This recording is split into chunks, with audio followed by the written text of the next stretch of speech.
ನಮಸ್ಕಾರ ವೀಕ್ಷಕರೇ, ಕರ್ನಾಟಕ ಟಿವಿಯ ಪ್ರೈಮ್ ಟೈಮ್ ನ್ಯೂಸ್ಗೆ ಸ್ವಾಗತ. ನಾನು ಯೋಗೇಶ್ ಈಶ್ವರ್. ನವದೆಹಲಿಯಲ್ಲಿ ಬೀಡು ಬಿಟ್ಟಿದ್ದಾರೆ ಕರ್ನಾಟಕದ ಎಲ್ಲಾ ಸಚಿವರುಗಳು. ಲೋಕಸಭಾ ಚುನಾವಣೆಗೆ ರಣತಂತ್ರ, ಮೂವರು ಡಿಸಿಎಂ ಬಗ್ಗೆ ಕೂಡ ನಡೆಯುತ್ತಾ ಚರ್ಚೆ. ಯಾರ್ದೋ ದುಡ್ಡಲ್ಲಿ ಎಲ್ಲಮ್ಮನ ಜಾತ್ರೆ ಮಾಡ್ತಿದ್ದಾರೆ ಕಾಂಗ್ರೆಸ್ ಸಚಿವರುಗಳು. ಹೆಚ್ಚುವರಿ ಡಿಸಿಎಂ ಹುದ್ದೆ ಬಗ್ಗೆ ಮಾಜಿ ಮುಖ್ಯಮಂತ್ರಿ ಎಚ್.ಡಿ. ಕುಮಾರಸ್ವಾಮಿ ವ್ಯಂಗ್ಯ. ರಾಮ ಮಂದಿರ ಉದ್ಘಾಟನೆಗೆ ಕಾಂಗ್ರೆಸ್ ನಾಯಕರುಗಳ ಗೈರು. ಕೈ ಧೋರಣೆ ವಿರುದ್ಧ ಯಡಿಯೂರಪ್ಪ, ಎಚ್.ಡಿ. ಕುಮಾರಸ್ವಾಮಿ ಗರಂ. ನಾಳೆ ಶಿವಮೊಗ್ಗದಲ್ಲಿ ಯುವ ನಿಧಿ ಯೋಜನೆಗೆ ಅಧಿಕೃತ ಚಾಲನೆ. ಡಿಪ್ಲೊಮಾ ಮತ್ತು ಪದವಿ ಮುಗಿಸಿರುವ ನಿರುದ್ಯೋಗಿಗಳಿಗೆ ಅಕೌಂಟ್ಗೆ ಬರಲಿದೆ ಹಣ. T20 ವಿಶ್ವಕಪ್ನಲ್ಲಿ ರಿಂಕು ಸಿಂಗ್ಗೆ ಸಿಗುತ್ತಾ ಸ್ಥಾನ? ಸ್ಟಾರ್ ಫಿನಿಷರ್ ಬಗ್ಗೆ ದ್ರೋಣಾಚಾರ್ಯ ದ್ರಾವಿಡ್ ಹೇಳಿದ್ದೇನು ಗೊತ್ತಾ? ಎಸ್ ವೀಕ್ಷಕರೇ, ಮೊದಲನೇ ಸುದ್ದಿ. ಮುಂಬರುವ ಲೋಕಸಭಾ ಚುನಾವಣೆಯ ಕಾರ್ಯತಂತ್ರಗಳ ಕುರಿತು ಚರ್ಚಿಸಲು ಕಾಂಗ್ರೆಸ್ ವರಿಷ್ಠರು ಕರೆದಿರುವ ಸಭೆಯಲ್ಲಿ ಭಾಗವಹಿಸಲು ಕರ್ನಾಟಕದ ಸಚಿವರು ದೆಹಲಿಯಲ್ಲಿ ಮೊಕ್ಕಾಂ ಹೂಡಿದ್ದಾರೆ. ಸಚಿವರಾದ K N. Rajanna, K J. George, Zameer Ahmed Khan, doctor G. Parameshwar, Lakshmi Hebbalkar, N S. Bosaraju, R B. Timmapur, Sudhakar ಸೇರಿದಂತೆ ಎಲ್ಲ ಸಚಿವರುಗಳು ಕೂಡ ಬೆಳಿಗ್ಗೆನೆ ಎಲ್ಲ ಪ್ಯಾಕ್ ಮಾಡ್ಕೊಂಡು ನವದೆಹಲಿಗೆ ವಿಮಾನವನ್ನು ಹತ್ತಿದ್ರು. 28 ಸಚಿವರನ್ನ ದೆಹಲಿಗೆ ಕರೆಸಿ ಕಾರ್ಯತಂತ್ರಗಳ ಕುರಿತು ಚರ್ಚಿಸಲಾಗ್ತಾ ಇದೆ. ಹಿರಿಯ ಕಾಂಗ್ರೆಸ್ ನಾಯಕರೊಬ್ಬರು ಸುದ್ದಿ ಸಂಸ್ಥೆಯೊಂದಕ್ಕೆ ಈ ಕುರಿತು ಮಾಹಿತಿಯನ್ನು ನೀಡಿದ್ದಾರೆ. ಸರಿಯಾದ ಅಭ್ಯರ್ಥಿಗಳನ್ನು ಗುರುತಿಸುವುದು, ರಾಮ ಮಂದಿರ ಸಮಸ್ಯೆ ಎದುರಿಸಲು ಮಾರ್ಗಗಳನ್ನು ಕಂಡುಕೊಳ್ಳುವುದು, ಅದು ಕರ್ನಾಟಕದಲ್ಲಿ ಪಕ್ಷದ ಚುನಾವಣಾ ಭವಿಷ್ಯದ ಮೇಲೆ ಪ್ರತಿಕೂಲ ಪರಿಣಾಮ ಬೀರದಂತೆ ನೋಡಿಕೊಳ್ಳುವುದು ಸಭೆಯ ಪ್ರಮುಖ ಅಂಶಗಳಾಗಿವೆ. ರಾಜ್ಯ ಸರ್ಕಾರದ 5 ಗ್ಯಾರಂಟಿಗಳು ಮತ್ತಿತರ ಹಲವರು ಕಲ್ಯಾಣ ಯೋಜನೆಗಳನ್ನು ಪ್ರಚಾರ ಮಾಡಲು ಮಂತ್ರಿಗಳಿಗೆ ಸೂಚಿಸಲಾಗ್ತಾ ಇದೆ. 5 ಗ್ಯಾರಂಟಿಗಳೇ ಲೋಕಸಭಾ ಚುನಾವಣೆಯಲ್ಲಿ ನಮ್ಮ ಪ್ರಮುಖ ಶಕ್ತಿ. ಇದು ಬೇರೆ ಯಾವುದೇ ರಾಜ್ಯಗಳಲ್ಲೂ ಜಾರಿಗೆ ತಂದಿಲ್ಲ. ರಾಮ ಮಂದಿರಕ್ಕೆ ಚರ್ಚೆಗೆ ಬರಬಹುದಾದರೂ ಪಕ್ಷವು ಅದರ ಬಗ್ಗೆ ಅನಗತ್ಯವಾಗಿ ಚಿಂತಿಸುವುದಿಲ್ಲ ಎಂದು ಕಾಂಗ್ರೆಸ್ ನಾಯಕರು ತಿಳಿಸಿದ್ದಾರೆ. ಜನವರಿ 22ರಂದು ಅಯೋಧ್ಯೆಯಲ್ಲಿ ನಡೆಯಲಿರುವ ರಾಮ ಮಂದಿರ ಉದ್ಘಾಟನಾ ಕಾರ್ಯಕ್ರಮಕ್ಕೆ 4 ಶಂಕರಾಚಾರ್ಯರು ಹಾಜರಾಗದಿರುವ ಹಿನ್ನೆಲೆಯಲ್ಲಿ ಹಿಂದೂ ಸಮುದಾಯವೇ ವಿಭಜನೆಗೊಂಡಿರುವುದರಿಂದ ರಾಮ ಮಂದಿರದ ವಿಚಾರದ ಬಗ್ಗೆ ಹೆಚ್ಚು ಯೋಚಿಸುತ್ತಿಲ್ಲ ಎಂದು ಕಾಂಗ್ರೆಸ್ ಮೂಲಗಳು ತಿಳಿಸಿವೆ. ಇನ್ನು ಕರ್ನಾಟಕದಲ್ಲಿ 3 ಉಪಮುಖ್ಯಮಂತ್ರಿಗಳನ್ನು ನೇಮಿಸಬೇಕೆಂಬ ಕೆಲವು ಸಚಿವರ ಬೇಡಿಕೆ ಸಭೆಯಲ್ಲಿ ಚರ್ಚೆಗೆ ಬಂದಿದೆ. ಚುನಾವಣೆ ಮುಗಿಯವರೆಗೂ ವಿಷಯ ಸದ್ಯಕ್ಕೆ ಪ್ರಸ್ತಾಪಿಸಬೇಡಿ ಅಂತ ಮಲ್ಲಿಕಾರ್ಜುನ್ ಖರ್ಗೆ ಕಟ್ಟುನಿಟ್ಟಾಗಿ ಹೇಳಿದ್ದಾರೆ ಅನ್ನೋ ಚರ್ಚೆಗಳು ಕೂಡ ನಡೀತಾ ಇದೆ, ಮೂಲಗಳ ಮಾಹಿತಿ. ಬಟ್ 2019 ಲೋಕಸಭಾ ಚುನಾವಣೆಗೆ ಹೋಲಿಸಿದ್ರೆ ಈ ಬಾರಿ ಡಬಲ್ ಡಿಜಿಟ್ ಬರಬೇಕು. ಡಬಲ್ ಡಿಜಿಟ್ ಅಂದರೆ 1-0 10 ಸ್ಥಾನ ಅಲ್ಲ, ಅದು 2-0 ಆಗಬೇಕು. ಕನಿಷ್ಠ 28ರಲ್ಲಿ 20 ಸ್ಥಾನಗಳನ್ನು ಗೆಲ್ಲೇಬೇಕು ಅನ್ನೋ ಅಚಲ ನಿರ್ಧಾರವನ್ನು, ಶಪಥವನ್ನು, ಸಂಕಲ್ಪವನ್ನು ಕಾಂಗ್ರೆಸ್ ಮಾಡಿದೆ. ಬಟ್ ಜನ ಯಾವ ರೀತಿ ಕೈ ಹಿಡಿತಾರೆ ನೋಡಬೇಕು. ಎಸ್, ಹೈಕಮಾಂಡ್ ಬುಲಾವು ನೇರವಾಗಿ ಎಲ್ಲ 28 ಸಚಿವರುಗಳು ಬರಬೇಕು ಅಂತ. ಯಾಕಂದರೆ 28 ಲೋಕಸಭಾ ಕ್ಷೇತ್ರಕ್ಕೆ ಒಬ್ಬೊಬ್ಬರನ್ನ ಉಸ್ತುವಾರಿಯನ್ನು ನೇಮಿಸಲಾಗಿದೆ. ಮುಖ್ಯವಾದ ಅಜೆಂಡಾ ರಾಮ ಮಂದಿರ ವಿಚಾರವನ್ನು ಅತಿ ದೊಡ್ಡ ಅಸ್ತ್ರವಾಗಿ ಬಿಜೆಪಿ ಬಳಸ್ಕೊತಿದೆ. ಅದಕ್ಕೆ ಪ್ರತಿ ಅಸ್ತ್ರವಾಗಿ ಏನನ್ನ ಮಾಡಬೇಕು. ಗ್ಯಾರಂಟಿ ಯೋಜನೆಗಳು ಸಮರ್ಪಕವಾಗಿ ಜನರ ಮನೆ ಬಾಗಿಲಿಗೆ ಮನಸ್ಸನ್ನು ಮುಟ್ಟುತ್ತಿದೆಯಾ ತಿಳ್ಕೋಬೇಕು. ಅರ್ಹ ಫಲಾನುಭವಿಗಳಿಗೆ ಗ್ಯಾರಂಟಿ ಸಿಗ್ತಿದೆಯಾ ಅನ್ನೋದು ನೋಡ್ಕೋಬೇಕು. ಕಾಳಸಂತೆಯಲ್ಲಿ ಯಾವನ ದಗಾಲ್ಕೋರರು ದೋಚ್ಕೊಂಡು ದುಡ್ಡು ಹೊಡೆದ್ಬಿಟ್ಟು ಜನಕ್ಕೆ ಸಿಕ್ಕಿಲ್ಲ ಅಂದರೆ ಸಿದ್ದರಾಮಯ್ಯ ಹೇಳ್ತಾರೆ ನುಡಿದಂತೆ ನಡೆದಿದ್ದೇವೆ ಎಲ್ಲ ಹೋಗ್ಬಿಟ್ಟು ದಲ್ಲಾಳಿಗಳ ಕೈ ಸೇರ್ಕೊಬಿಟ್ರೆ ಅದನ್ನೆಲ್ಲ ನೋಡ್ಕೋಬೇಕಾಗಿರೋ ಜವಾಬ್ದಾರಿ ಸಚಿವರುಗಳದು. ನಿಮ್ಮ ಕ್ಷೇತ್ರದ ಉಸ್ತುವಾರಿಯನ್ನು ನೀವೇ ಹೊತ್ಕೋಬೇಕು. ಹಾಗೆ ರಿಸಲ್ಟ್ ವಿಚಾರದಲ್ಲಿ ಕೂಡ ಜೊತೆಗೆ ಹೆಚ್ಚುವರಿ ಡಿ.ಸಿ.ಎಂ ಚರ್ಚೆ ಅನವಶ್ಯಕ ಅನ್ನೋ ಚರ್ಚೆಗಳು ಕೂಡ ಕೇಳಿ ಬರ್ತಾ ಇದೆ, ಮಾತುಗಳು ಕೂಡ. ಹೀಗಾಗಿ ನೋಡಬೇಕು ಯಾವೆಲ್ಲ ಕ್ರಮವನ್ನು ಹೈಕಮಾಂಡ್ ಕೈಗೊಳ್ಳುತ್ತೆ ಅಂತ. ದೆಹಲಿಯಲ್ಲಿ ಅತಿ ಉನ್ನತ ಸಭೆ ನಡೆದಿದೆ ಕರ್ನಾಟಕ ರಾಜ್ಯ ಸಚಿವರುಗಳದು. ಎಸ್ಸಿನ ಮುಂದಿನ ಸುದ್ದಿ. ಕಾಂಗ್ರೆಸ್ ಸರ್ಕಾರದಲ್ಲಿ 3 ಡಿ.ಸಿ.ಎಂ ಹುದ್ದೆಗಳ ಸೃಷ್ಟಿ ಬಗ್ಗೆ ಚರ್ಚೆ ವಿಚಾರವಾಗಿ ವ್ಯಂಗ್ಯವಾಡಿರುವ ಜೆಡಿಎಸ್ ನಾಯಕ ಮಾಜಿ ಮುಖ್ಯಮಂತ್ರಿ ಎಚ್.ಡಿ. ಕುಮಾರಸ್ವಾಮಿ ಅವರು ಕಾಂಗ್ರೆಸ್ ಯಾರ್ದ ದುಡ್ಡಲ್ಲಿ ಎಲ್ಲಮ್ಮನ ಜಾತ್ರೆ ಮಾಡ್ತಾ ಇದೆ ಅಂತ ಹೇಳಿದ್ದಾರೆ. ಚಿಕ್ಕಮಗಳೂರಿನಲ್ಲಿ ಮಾತನಾಡಿದ ಅವರು, ಜಾತಿಗೊಂದು ಡಿ.ಸಿ.ಎಂ ಸ್ಥಾನ ಕೊಟ್ಟುಬಿಡಿ, 30ರಿಂದ 35 ಶಾಸಕರಿಗೆ ಡಿ.ಸಿ.ಎಂ ಸ್ಥಾನ ಕೊಡೋದು ಒಳ್ಳೆಯದು. ಆಗ ಪ್ರತಿನಿತ್ಯ ಡಿ.ಸಿ.ಎಂ ಸ್ಥಾನದ ಬೇಡಿಕೆ ಬಗ್ಗೆ ಗೊಂದಲ ಇರಲ್ಲ ಎಂದು ಲೇವಡಿ ಮಾಡಿದ್ದಾರೆ. ಈಗ ಗ್ಯಾರಂಟಿ ನೋಡಿಕೊಳ್ಳುವುದಕ್ಕೆ ಓರ್ವ ಅಧ್ಯಕ್ಷರ ನೇಮಕ ಮಾಡ್ತಿದ್ದಾರೆ. ಗ್ಯಾರಂಟಿ ಯೋಜನೆಗಳಿಗೆ ವಾರ್ಷಿಕ 16 ಕೋಟಿ ಹಣ ಬೇಕಂತೆ. ಗ್ಯಾರಂಟಿ ಯೋಜನೆಗೆ 5 ಉಪಾಧ್ಯಕ್ಷರು ಯಾಕೆ ಬೇಕು? ಕಾಂಗ್ರೆಸ್ ಯಾರದ್ದೋ ದುಡ್ಡಲ್ಲಿ ಎಲ್ಲಮ್ಮನ ಜಾತ್ರೆ ಮಾಡ್ತಾ ಇದೆ. ಕಾಂಗ್ರೆಸ್ನ ಸದ್ಯದ ಪರಿಸ್ಥಿತಿ ನನಗೆ ಅರ್ಥವಾಗಿದೆ. ಚುನಾವಣೆ ಫಲಿತಾಂಶ ಬಂದ ಬಳಿಕ ಎಲ್ಲವೂ ಗೊತ್ತಾಗುತ್ತೆ ಎಂದು ಕುಮಾರಸ್ವಾಮಿ ಹೇಳಿದ್ದಾರೆ. ಇನ್ನು ಯುವ ನಿಧಿ ಯೋಜನೆಯ ಮೊದಲ ಕಂತಿನ ಹಣ ಶುಕ್ರವಾರ ಬಿಡುಗಡೆ, ಅಂದರೆ ನಾಳೆ ಏನು ಬಿಡುಗಡೆ ಆಗುತ್ತೆ ಅದರ ವಿಚಾರವಾಗಿ ಪ್ರತಿಕ್ರಿಯಿಸಿರುವ ಕುಮಾರಸ್ವಾಮಿ, ಯುವ ನಿಧಿ ಯೋಜನೆ ಕಾರ್ಯಕ್ರಮದಲ್ಲಿ ಏನಿದೆ, ಯುವ ನಿಧಿ ಯೋಜನೆಗೆ ಎಷ್ಟು ಜನ ನೋಂದಣಿ ಮಾಡಿಸಿದ್ದಾರೆ, 2023-24 ಎಷ್ಟು ಜನ ಪದವಿ ಪಡೆದಿದ್ದಾರೆ, ಅವರ ಗೈಡ್ಲೈನ್ಸ್ ಏನಿದೆ ಅಂತ ಪ್ರಶ್ನಿಸಿದ್ದಾರೆ. ಹಾಗೆ ಮಂಡ್ಯದಲ್ಲಿ ನಮ್ಮ ಸಾಮಾನ್ಯ ಕಾರ್ಯಕರ್ತ ಕೂಡ ಗೆಲ್ತಾನೆ ಅಂತ ವಿಶ್ವಾಸವನ್ನು ವ್ಯಕ್ತಪಡಿಸೋರೆ. ಮುಖ್ಯವಾಗಿ ಈ 3 ಡಿ.ಸಿ.ಎಂಗಳ ವಿಚಾರದಲ್ಲಿ ಮಾಜಿ ಮುಖ್ಯಮಂತ್ರಿ ಎಚ್.ಡಿ. ಕುಮಾರಸ್ವಾಮಿ ಅವರು ಯಾರ್ದ ದುಡ್ಡಲ್ಲಿ ಎಲ್ಲಮ್ಮನ ಜಾತ್ರೆ ಮಾಡ್ತಾವ್ರೆ ಅಂತ. ಅಂದರೆ ಜನರ ಹಣವನ್ನು ದುರ್ಬಳಕೆ ಮಾಡಿಕೊಂಡು ಕಾಂಗ್ರೆಸ್ನ ಸಚಿವರುಗಳು ಮತ್ತು ಶಾಸಕರುಗಳು ಮೋಜು ಮಸ್ತಿ ಮಾಡ್ಕೊಂಡು ತಿರುಗ್ತಾವ್ರೆ ಡೆಲ್ಲಿಗೆ. ಅಂತ ಒಂದು, ಮತ್ತೊಂದು ಯುವ ನಿಧಿ ಯಾವ ದೊಡ್ಡ ಯೋಜನೆ ಅಂತ, ಮತ್ತೊಂದು ಯಾವ ರೀತಿಯಾಗಿ ಜನ ಈ ಬಾರಿ ಚುನಾವಣೆಯಲ್ಲಿ ಗೆಲ್ಲಿಸ್ತಾರೆ ಕಾಂಗ್ರೆಸ್ನ ನೋಡೇ ಬಿಡೋಣ ಅಂತ, ಮತ್ತು ಮಂಡ್ಯದಲ್ಲಿ ಸಾಮಾನ್ಯ ಅಭ್ಯರ್ಥಿ ಹಾಕೋರು ಈ ಸಲ ಗೆಲ್ತೀವಿ, ಮಂಡ್ಯದಲ್ಲಿ JDS ಪರವಾದ ಅಲೆ ಇದೆ ಅನ್ನೋ ರೀತಿಯಲ್ಲಿ ಮಾತಾಡೋರೆ. ನೋಡಬೇಕು, ಚುನಾವಣೆ ಬಂದಮೇಲೆ ಗೊತ್ತಾಗೋದು ಏನು ಎತ್ತ ಅಂತ. ಎಸ್ಸಿನ ಮುಂದಿನ ಸುದ್ದಿ, ಲೋಕಸಭಾ ಚುನಾವಣೆ ಹೊಸ್ತಿಲಲ್ಲಿ ಅಯೋಧ್ಯೆ ಶ್ರೀರಾಮ ಮಂದಿರ ಉದ್ಘಾಟಿಸಿ ಅದರ ಕ್ರೆಡಿಟ್ ತೆಗೆದುಕೊಳ್ಳಲು ಬಿಜೆಪಿ ಯತ್ನಿಸ್ತಾ ಇದೆ ಎಂದು ಕಾಂಗ್ರೆಸ್ ಮತ್ತಿತರ ಪಕ್ಷಗಳು ಆರೋಪಿಸುತ್ತಿವೆ. ಪ್ರಧಾನಿ ನರೇಂದ್ರ ಮೋದಿಗೆ ಸಾಧನೆ ಮುಂದಿಟ್ಟು ಗೆಲ್ಲುವ ಆತ್ಮವಿಶ್ವಾಸ ಇಲ್ಲ, ಇದಕ್ಕಾಗಿ ಅಪೂರ್ಣ ಸ್ಥಿತಿಯಲ್ಲಿರುವ ರಾಮ ಮಂದಿರ ಉದ್ಘಾಟನೆ ಮಾಡ್ತಿದ್ದಾರೆ ಎಂದು ಸಿಎಂ ಸಿದ್ದರಾಮಯ್ಯ ಕಿಡಿಕಾರಿದ್ದಾರೆ. ಮರೆಯಲ್ಲಿ ತಮ್ಮ ವೈಫಲ್ಯ ಮುಚ್ಚಿ ಹಾಕುವ ಪ್ರಯತ್ನ ನಡೆಸಿದ್ದಾರೆ. ಕಳೆದ 30-35 ವರ್ಷದಿಂದ ರಾಮನ ಹೆಸರಲ್ಲಿ ಬಿಜೆಪಿ ರಾಜಕೀಯ ಮಾಡ್ತಾ ಬರ್ತಿದೆ. ಈ ಬಾರಿ ಜನ ಇಂಥ ಡೋಂಗಿ ಹಿಂದುತ್ವದ ಜಾಲಕ್ಕೆ ಬಲಿಯಾಗಲ್ಲ. ಈಗಾಗಲೇ ಜನ ಸಂಗ್ರಹಿಸಿರುವ ದೇಣಿಗೆ ಲೆಕ್ಕ ಕೇಳತೊಡಗಿದ್ದಾರೆ. ನಾವು ಹಿಂದೂ ಧರ್ಮದ ವಿರೋಧಿಗಳಲ್ಲ, ಧರ್ಮದ ಹೆಸರಲ್ಲಿ ನಡೆಸಲಾಗುವ ಅಸ್ಪೃಶ್ಯತೆ, ಜಾತೀಯತೆ, ಅಂಧಶ್ರದ್ಧೆ, ಕಂದಾಚಾರಗಳನ್ನು ವಿರೋಧಿಸುತ್ತೇವೆ ಎಂದರು. ಈ ಬಗ್ಗೆ ಫೇಸ್ಬುಕ್ ಖಾತೆಯಲ್ಲಿ ಸುದೀರ್ಘವಾಗಿ ಬರೆದುಕೊಂಡಿರುವಂಥ ಸಿದ್ದರಾಮಯ್ಯ ಅವರು ಅಯೋಧ್ಯೆಯಲ್ಲಿ ನಡೆಯಲಿರುವ ರಾಮಲಲ್ಲಾ ಪ್ರತಿಷ್ಠಾನ ಕಾರ್ಯಕ್ರಮದಲ್ಲಿ ಭಾಗವಹಿಸದೇ ಇರುವುದು ಎಐಸಿಸಿ ಅಧ್ಯಕ್ಷ ಮಲ್ಲಿಕಾರ್ಜುನ್ ಖರ್ಗೆ, ನಮ್ಮ ಪಕ್ಷದ ಹಿರಿಯ ನಾಯಕಿ ಸೋನಿಯಾ ಗಾಂಧಿ ಮತ್ತು ಲೋಕಸಭೆಯಲ್ಲಿ ವಿರೋಧ ಪಕ್ಷದ ನಾಯಕ ಅಧೀರ್ ರಂಜನ್ ಚೌಧರಿ ಅವರ ತೀರ್ಮಾನ ಸರಿಯಾಗಿದೆ, ನಾನು ಅದನ್ನ ಬೆಂಬಲಿಸ್ತೀನಿ ಅಂತ. ಲಕ್ಷ್ಮಣ್ ಸವದಿಯವರು ಹೇಳ್ತಿದ್ರು, ನಾನು ಬಿಜೆಪಿಲಿದ್ದಾಗ ರಾಮ ಮಂದಿರ ನಿರ್ಮಾಣ ಮಾಡ್ತೀವಿ ಅಂತ ಬಂದ್ಬಿಟ್ಟು ಎಲ್ಲ ಸೇರ್ಕೊಂಡು 10 ಲಕ್ಷ ಇಸ್ಕೊಂಡು ಹೋಗ್ಬಿಟ್ರು, ನಾನು ಕೊಟ್ಟಿದ್ದೀನಿ, ನನಗೆ ಈಗ ಇನ್ವಿಟೇಷನ್ನೇ ಕೊಟ್ಟಿಲ್ಲ. ಹಂಗಾರೆ ರಾಮ BJP ಅವ್ರಿಗೆ ಮಾತ್ರ ಆಶೀರ್ವಾದ ಮಾಡೋದ, ಕಾಂಗ್ರೆಸ್ಗೆ ಹೋಗ್ಬಿಟ್ರೆ ರಾಮ ಮರ್ತು ಬಿಡ್ತಾರ ಅಂತ ಪ್ರಶ್ನೆ ಮಾಡಿದ್ರು. 2019 ಚುನಾವಣೆ ಸಂದರ್ಭದಲ್ಲಿ ಪುಲ್ವಾಮಾ ದಾಳಿಯನ್ನು ಅತಿ ದೊಡ್ಡ ಅಸ್ತ್ರವಾಗಿ ಬಳಸ್ಕೊಂಡಂಥ ಬಿಜೆಪಿ ಈಗ 2024ರಲ್ಲಿ ಇನ್ನೂ ಅಪೂರ್ಣವಾಗಿರುವಂಥ ರಾಮ ಮಂದಿರ ಉದ್ಘಾಟನೆ ಮಾಡಕ್ಕೆ ಹೊಂಟವ್ರೆ. ಇದು ಸರಿಯಲ್ಲ. ರಾಮ ಕೇವಲ ಬಿಜೆಪಿಯವ್ರಿಗೆ ಮಾತ್ರ ಸೀಮಿತ ಆಗಿಲ್ಲ ಅಂತ. ಸರಿಯಪ್ಪ, ನೀವಿದ್ದಾಗ ಏನು ಮಾಡಿದ್ರಿ ಹಂಗಾದ್ರೆ ಅಂತ ಬಿಜೆಪಿಯವ್ರ ಪ್ರಶ್ನೆ. ನಾವಿದ್ದಾಗ ಸುಪ್ರೀಂ ಕೋರ್ಟ್ ತೀರ್ಪನ್ನು ಕೊಟ್ಟಿಲ್ಲ ಅಂತ ಕಾಂಗ್ರೆಸ್ ಅವರ ಉತ್ತರ. ಇದು ಸುಪ್ರೀಂ ಕೋರ್ಟ್ ಕೊಟ್ಟಿರುವ ತೀರ್ಪಿನ ಮೇಲೆ ನಿರ್ಮಾಣವಾಗುತ್ತಿರುವ ಮಂದಿರವೇ ಹೊರತು ಬಿಜೆಪಿ ಅವರ ಸಂಕಲ್ಪದಿಂದ ಅಲ್ಲ ಅನ್ನೋದು ಕಾಂಗ್ರೆಸ್ ಅವರ ಆರೋಪ. ಬಟ್ ಏನೇ ಇದ್ರೂ ಕೂಡ ಹಿಂದೂಸ್ತಾನದಲ್ಲಿ ರಾಮ ಮಂದಿರ ನಿರ್ಮಾಣ ಆಗಿದೆ ಅನ್ನೋದು ಬಿಜೆಪಿ ಸರ್ಕಾರದ ಅವಧಿಯಲ್ಲಿ. ಹೀಗಾಗಿ ಅದರ ಕ್ರೆಡಿಟನ್ನು ಅವರೇ ತಗೋತಾರೆ ಅಂತ ಒಂದಷ್ಟು ಜನ. ಹೀಗಾಗಿ ಎಲ್ಲ ಲೋಕಸಭೆ ಚುನಾವಣೆಯಲ್ಲಿ ಜನ ತೀರ್ಮಾನ ಮಾಡ್ತಾರೆ ಯಾರ್ದು ಒಳ್ಳೆಯದು ಯಾರ್ದು ಕೆಟ್ಟದ್ದು. ಒಟ್ಟಿನಲ್ಲಿ ಸಿದ್ದರಾಮಯ್ಯ ಅವರು ಕಾಂಗ್ರೆಸ್ ನಾಯಕರು ಹೋಗದೇ ಇರೋ ನಮ್ಮ ಹಿರಿಯ ನಾಯಕರ ಕ್ರಮ ಕರೆಕ್ಟು ಅಂತ ಹೇಳೋರೆ. ಎಸ್ಸಿನ ಮುಂದಿನ ಸುದ್ದಿ, ರಾಮ ಮಂದಿರ ಉದ್ಘಾಟನೆಗೆ ಕಾಂಗ್ರೆಸ್ ನಾಯಕರು ಭಾಗಿಯಾಗದೇ ಇರುವ ನಿರ್ಧಾರ ದುರ್ದೈವದ ಸಂಗತಿ ಎಂದು ಮಾಜಿ ಸಿಎಂ BS ಯಡಿಯೂರಪ್ಪ ಹೇಳಿದ್ದಾರೆ. ಬೆಂಗಳೂರಲ್ಲಿ ಮಾತನಾಡಿದ ಅವರು, ರಾಮ ಮಂದಿರ ವಿಶೇಷ ಸಂದರ್ಭದಲ್ಲಿ ಕಾಂಗ್ರೆಸ್ನವರಿಗೆ ಆಮಂತ್ರಣ ಇದ್ದರೂ ಹೋಗದ ತೀರ್ಮಾನ ದುರ್ದೈವದ ಸಂಗತಿ. ಅವರ ನಿಲುವನ್ನು ನಾನು ಖಂಡಿಸ್ತೇನೆ ಎಂದರು. ರಾಮರಾಜ್ಯ ಆಗಬೇಕು ಎಂಬುದು ಎಲ್ಲರ ಇಚ್ಛೆಯಾಗಿದೆ, ಆದರೆ ರಾಮ ಮಂದಿರಕ್ಕೆ ಹೋಗದಿರುವ ಮೂಲಕ ಕೋಟ್ಯಂತರ ಹಿಂದೂಗಳ ಭಾವನೆಗೆ ಧಕ್ಕೆ ತರುವ ಕೆಲಸ ಕಾಂಗ್ರೆಸ್ ಮಾಡುವುದು ಅಪರಾಧ. ಏಕೆ ಹೀಗೆ ಮಾಡುತ್ತಿದೆ ಎಂಬುದು ಸ್ಪಷ್ಟವಾಗಲಿ ಎಂದು ಸವಾಲು ಹಾಕಿದರು. ಕಾಂಗ್ರೆಸ್ ನಾಯಕರು ಒಳ್ಳೆಯ ಕೆಲಸಕ್ಕೆ ಕಲ್ಲು ಹಾಕುವ ಪ್ರಯತ್ನ ಮಾಡ್ತಾರೆ. ಹೀಗೆ ಮಾಡೋದ್ರಿಂದ ಮುಂದೆ ಅವರೇ ಪಶ್ಚಾತ್ತಾಪ ಪಡ್ತಾರೆ. ಈ ಮೂಲಕ ಕಾಂಗ್ರೆಸ್ ರಾಮ ವಿರೋಧಿ ಎಂದು ಸಾಬೀತು ಮಾಡಿದಂತಾಗುತ್ತದೆ. ಕಾಂಗ್ರೆಸ್ ಈಗಲಾದರೂ ಎಚ್ಚೆತ್ತುಕೊಳ್ಬೇಕು ಎಂದು ಅವರು ಒತ್ತಾಯಿಸಿದರು. ರಾಮ ಮಂದಿರ ಉದ್ಘಾಟನೆಯನ್ನು ಬಿಜೆಪಿ ರಾಜಕೀಯಗೊಳಿಸುತ್ತಿದೆ, ಧಾರ್ಮಿಕ ಕಾರ್ಯಕ್ರಮವನ್ನು ಪಕ್ಷದ ಕಾರ್ಯಕ್ರಮವನ್ನಾಗಿ ಮಾಡ್ತಿದೆ ಎಂಬುದು ಕಾಂಗ್ರೆಸ್ ವಾದ. ಒಂದು ಕಡೆ ಬಿಜೆಪಿಯಿಂದ ಯಡಿಯೂರಪ್ಪ ಅವ್ರು ಖಂಡಿಸ್ತಾರೆ, ಇನ್ನೊಂದು ಕಡೆ JDS ಇಂದ ಕುಮಾರಸ್ವಾಮಿ ಅವ್ರು ಖಂಡಿಸ್ತಾರೆ, ಮತ್ತೊಂದು ಕಡೆ ಸಿದ್ದರಾಮಯ್ಯ ಅವ್ರು ಹೇಳ್ತಾರೆ ಯಾಕ್ರಿ ಹೋಗಬೇಕು, ನಮ್ಮ ನಾಯಕರು ತಗೊಂಡಿರೋ ನಿರ್ಧಾರ ಕರೆಕ್ಟ್ ಐತೆ, ರಾಮ ಕೇವಲ ಬಿಜೆಪಿಯವ್ರಿಗೆ ಮಾತ್ರನಾ ಅಂತ. ಕಾಂಗ್ರೆಸ್ನ ಸಾಕಷ್ಟು ನಾಯಕರುಗಳು ಹೇಳ್ತಾರೆ ನಾವು ನಮ್ಮೂರಲ್ಲೂ ರಾಮ ಮಂದಿರ ಐತೆ, ನಾವು ಪೂಜೆ ಮಾಡ್ತೀವಿ ಅಂತ.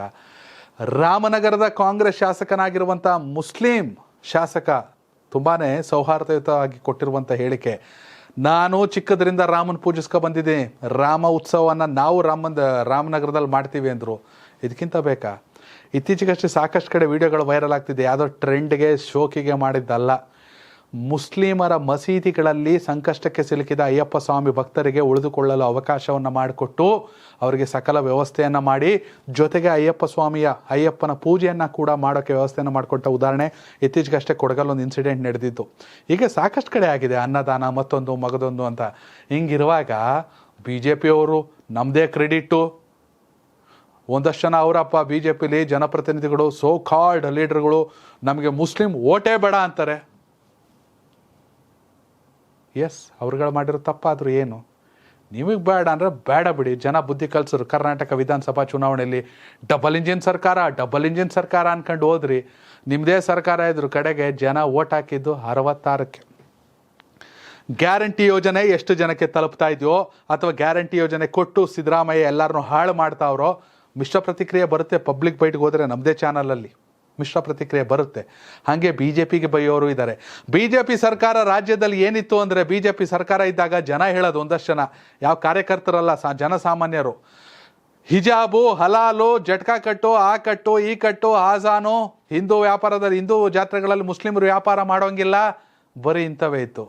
ಒಂದಷ್ಟು ಜನಸಾಮಾನ್ಯರು ಸಿದ್ದರಾಮಯ್ಯ ಏನು ಕೊಟ್ಟವ್ರಂದರೆ, ಗೊತ್ತಿಲ್ಲ ಸ್ವಾಮಿ ಏನು ಕೊಟ್ಟವ್ರೋ, ನಾವಂತೂ ಬಸ್ಸಲ್ಲಿ ಫ್ರೀಯಾಗಿ ಓಡಾಡ್ತಾ ಇದ್ದೀವಿ, ಮಕ್ಕಳು ಕೇಳಿದ್ರೆ ಸೊಸೆ ಬೇಜಾರು ಮಾಡ್ಕೊತಾಳೆ ಕಾಸನ್ನ, ಯಜಮಾನ್ರು ಕೇಳಿದ್ರೆ ನಿಂಗೆ ಎಷ್ಟು ಕೊಡಬೇಕು ಕಾಸು ಅಂತಾರೆ, ನಮ್ಗಳಿಗೆ ಕಡೆ ದುಡಿಯೋ ಶಕ್ತಿ ಇಲ್ಲ, ಇವಾಗಲೂ KR ಮಾರ್ಕೆಟು ಅಲ್ಲಿ ಇಲ್ಲಿ ಕುಂತ್ಕೊಂಡು ವ್ಯಾಪಾರ ಮಾಡ್ತೀವಿ, ಆದರೆ ನಮ್ಮ ಹಳ್ಳಿಯಿಂದ ಫ್ರೀಯಾಗಿ ಬಸ್ ಹತ್ಕೊಬಂದು ಕೂತ್ಕೋತೀವಿ ಸೊಪ್ಪು ಮಾರಕೋ ಹೂ ಮಾರಕೋ. ಇದನ್ನಾರು ಕೊಟ್ಟವ್ರು ಆ ಸಿದ್ದರಾಮಯ್ಯ ಸರ್ಕಾರದವರು, ಕಾಂಗ್ರೆಸ್ನವರು ಅಂತ ಹೇಳ್ತಾರೆ. ಇದು ಜನರ ಬಾಯಲ್ಲಿರುವಂಥ ಆಡಳಿತ. ಅಕ್ಕಿನ ಯಾವನ್ನ ನುಂಗಾಕಿದ್ನೋ, 200 ಯೂನಿಟ್ ವಿದ್ಯುತ್ಗೆ ಡಬಲ್ ಆಗ್ತಾವ್ರೋ, ಅವೆಲ್ಲದರ ನಡುವೆ ಇಂಥದ್ದೊಂದು ಚರ್ಚೆ ನಡೀತಾ ಇದೆ.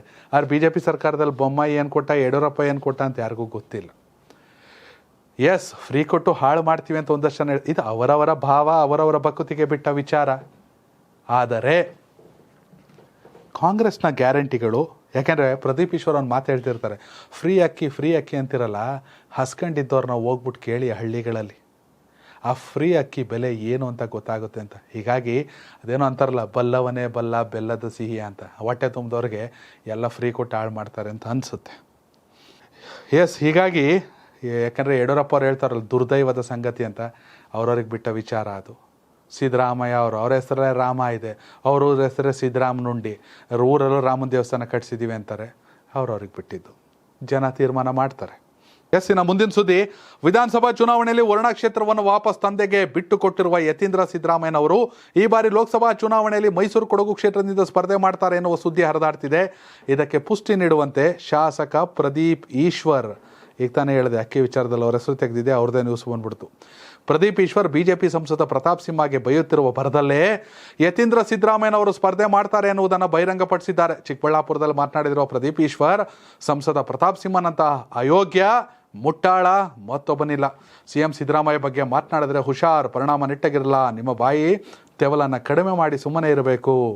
ಸಂಸತ್ ಭವನದಲ್ಲಿ ಸ್ಮೋಕ್ ಬಾಂಬ್ ಹಾಕಿದವನಿಗೆ ಪಾಸ್ ನೀಡಿದ್ದೀರಿ, ನೀವು ದೇಶದ್ರೋಹಿ ಅಲ್ಲವೇ?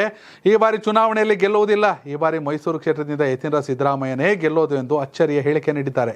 ಇದರೊಂದಿಗೆ ಈ ಬಾರಿ CM ಸಿದ್ದರಾಮಯ್ಯನವರ ಪುತ್ರ ಯತೀಂದ್ರ ಸಿದ್ದರಾಮಯ್ಯ ಮೈಸೂರು ಲೋಕಸಭೆಗೆ ಸ್ಪರ್ಧಿಸ್ತಾರೆ ಎನ್ನುವ ಸುದ್ದಿಗೆ ಈಗ ರೆಕ್ಕೆ ಪುಕ್ಕ ಬಂದಂತಾಗಿದೆ.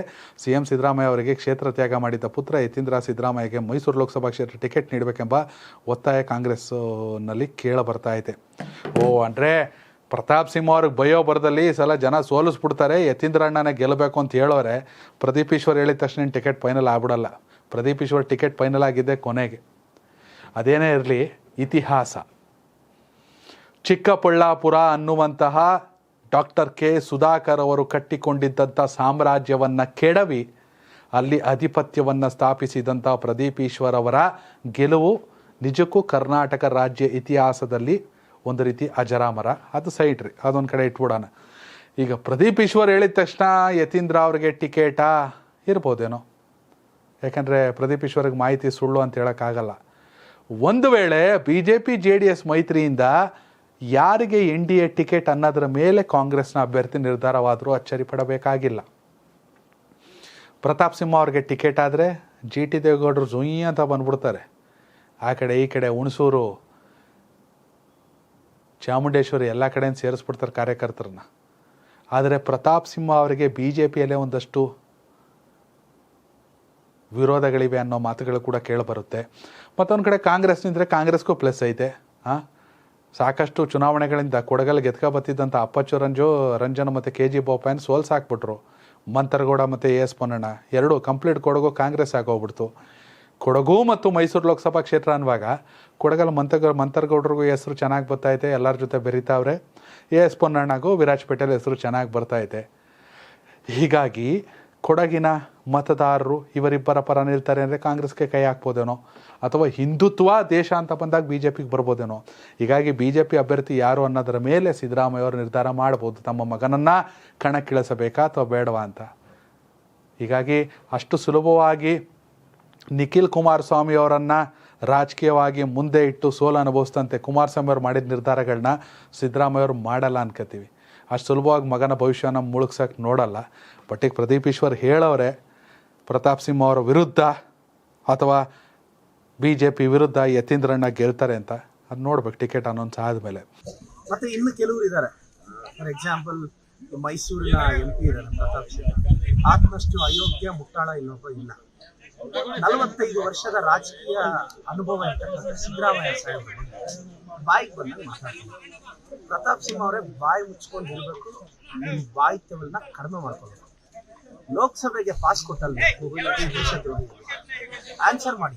ಹೋಗಿ ಸ್ಮೋಕ್ ಬಾಂಬ್ ಎಲ್ಲ ಹಾಕಿರಲ್ಲ, ಮಾನ ಮರ್ಯಾದೆ ಇಲ್ವಾ ಪ್ರತಾಪ್ ಸಿಂಹ ಅವರಿಗೆ? ಅದಕ್ಕೆ ಆನ್ಸರ್ ಮಾಡಿ. ನಾವ್ ಯಾರಾದ್ರೂ ಕಾಂಗ್ರೆಸ್ MLA MP ಏನಾದ್ರು ಪಾಸ್ ಕೊಟ್ಟಿದ್ರೆ ಇವತ್ತೇನ್ ಪಟ್ಟ ಕಟ್ತೀವಿ? ಸಿದ್ದರಾಮಯ್ಯ ಸಾಹೇಬ್ರ ಬಗ್ಗೆ ಮಾತಾಡ್ತಾರೆ. ಕೇಂದ್ರ ಸರ್ಕಾರ ಅಕ್ಕಿ ಕೊಟ್ಟು ಅಂತ ಈ ಮುಟ್ಟಾಳರಿಗೆ ಏನಾದ್ರು ಜ್ಞಾನದ ಬಗ್ಗೆ ಅವೇರ್ನೆಸ್ ಇದೆಯಾ? ಫುಡ್ ಸೆಕ್ಯೂರಿಟಿ ಆಕ್ಟ್ ನಮ್ಮ ಮನಮೋಹನ್ ಸಿಂಗ್ ಸಾಹೇಬ್ರ ಇದ್ದಾಗ ನಮ್ಮ ಸೋನಿಯಾ ಗಾಂಧೀಜಿ, ರಾಹುಲ್ ಗಾಂಧಿ ಅವರ ಸೇರಿ ಫುಡ್ ಸೆಕ್ಯೂರಿಟಿ ಆಕ್ಟ್ ಅಂದು 75% ರೂರಲ್ಗೆ 50% ಕೊಟ್ಟು ಅಕ್ಕಿ ಕೊಡೋ ಯೋಜನೆನ ಅಂದ್ರೆ 2/3 ಪಾಪ್ಯುಲೇಷನ್ ಕವರ್ ಆಗಿದೆ. ಅಕ್ಕಿ ಕೊಡ್ತಿರೋದು ನಾವು.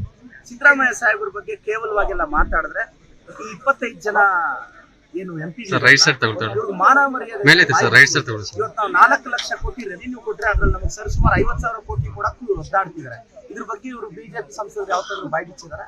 ಮನೆ ನಾವು ಅಕ್ಕಿ ಕೊಡಿ ಅಂತ ಕೇಂದ್ರಕ್ಕೆ ದುಡ್ಡು ಕೊಡ್ತೀವಿ ಅಂದ್ರು ಅದಕ್ಕೆ ಬಾಯಿ ಬಿಚ್ಚಿಲ್ಲ. ಇವಾಗ ಚುನಾವಣೆ ಬಂದ್ರೆ ಬಾಯಿ ಹೊಡ್ಕೊಂತಾ ಇದಾರೆ. ಪ್ರತಾಪ್ ಸಿಂಹ ಬಾಯಿ ಮುಚ್ಕೊಂಡು ಇರ್ಬೇಕು.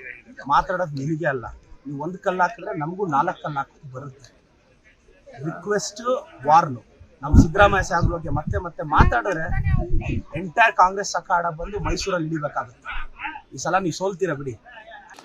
ಎಸ್ಸಿನ ಮುಂದಿನ ಸುದ್ದಿ. ಕಾಂಗ್ರೆಸ್ JDS ಮೈತ್ರಿಯಿಂದ 2019 ಲೋಕಸಭಾ ಟಿಕೆಟ್ ವಂಚಿತರಾಗಿದ್ದ ಮಾಜಿ ಸಂಸದ SP ಮುದ್ದು ಹನುಮೇಗೌಡರ ಗರ್ ವಾಪಸಿಗೆ ಶೀಘ್ರದಲ್ಲೇ ಮುಹೂರ್ತ ಫೇಕ್ಸ್ ಅನ್ನೋ ಮಾತುಗಳು.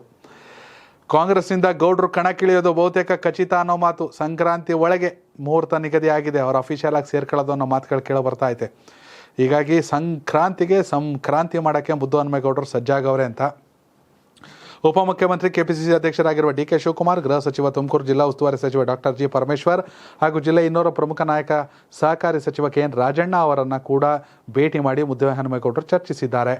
ಹೀಗಾಗಿ ಬೆಂಗಳೂರಲ್ಲಿ ಲೋಕಸಭಾ ಚುನಾವಣೆ ಸಿದ್ಧತೆ, ಅಭ್ಯರ್ಥಿಗಳ ಹೆಸರು ಅಂತಿಮಗೊಳಿಸುವ ಬಗ್ಗೆ ಸಭೆ ನಡೆಯುವ ಸಂದರ್ಭದಲ್ಲಿ ಮುಖ್ಯಮಂತ್ರಿ Siddaramaiah, DCM DK Shivakumar, AICC ಪ್ರಧಾನ ಕಾರ್ಯದರ್ಶಿ ರಣದೀಪ್ ಸುರ್ಜೇವಾಲಾ ನೇತೃತ್ವದಲ್ಲಿ ನಡೆದ ಸಭೆಯಲ್ಲಿ ಶಾಸಕರು, ಸಚಿವರು, ಜಿಲ್ಲಾಧ್ಯಕ್ಷರು, ಬ್ಲಾಕ್ ಅಧ್ಯಕ್ಷರು ಪಾಲ್ಗೊಂಡಿದ್ದರು. ಈ ಸಭೆಯಲ್ಲಿ ಲೋಕಸಭಾ ಕ್ಷೇತ್ರದ ಅಭ್ಯರ್ಥಿಯ ಬಗ್ಗೆ ಚರ್ಚೆ ಆದಾಗ ತುಮಕೂರು ಟಿಕೆಟ್ ವಿಚಾರಕ್ಕೆ ಮುದ್ದು ಹನುಮೇಗೌಡರ ಹೆಸರು ಮುನ್ನೆಲೆಗೆ ಬಂದಿದೆ ಅನ್ನೋ ಚರ್ಚೆ.